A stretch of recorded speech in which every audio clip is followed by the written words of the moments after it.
have a whole bunch of debt. I have $29,000 of debt. I can't afford to pay my tithes and offerings, but you want me to put you to the test.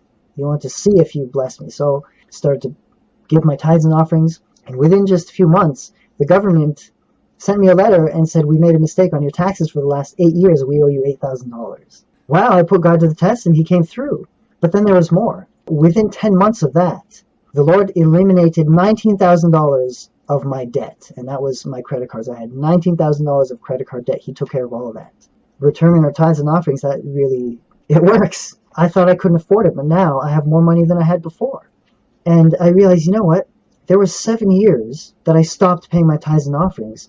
I'm going to pay back God for all of the missed tithes and offerings that I accumulated for 7 years. I calculated how much I owed the Lord, and it was a lot of money. And then I was convicted. I want you to sell your home and pay me back all at once. And this was after I had been praying and fasting for 3 days. And I thought, okay, is the Lord really, Lord, are you telling me that I should sell my home and I should pay you back all at once? And this voice in my head repeated itself. As soon as I made this decision, I had peace.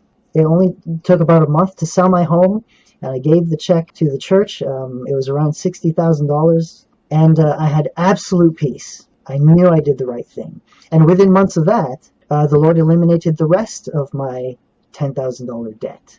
Ever since then, I've been completely debt-free, 100% debt-free, and I am remaining debt-free. But that's nothing to the story. I mean, God comes through.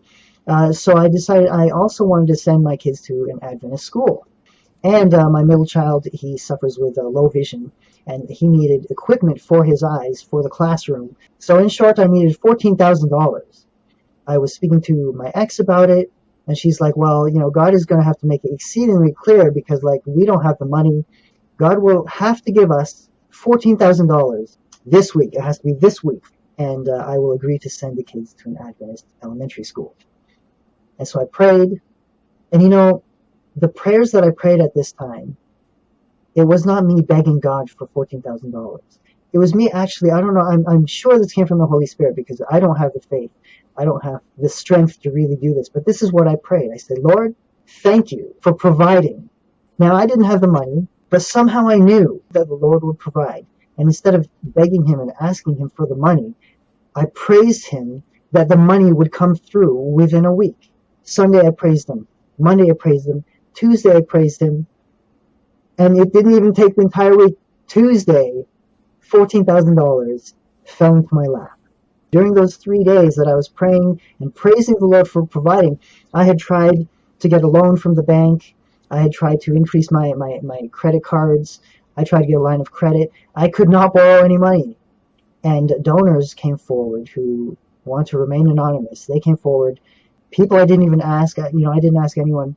And that was just last August. That was just a few months ago. And so my kids are going to Adventist elementary school.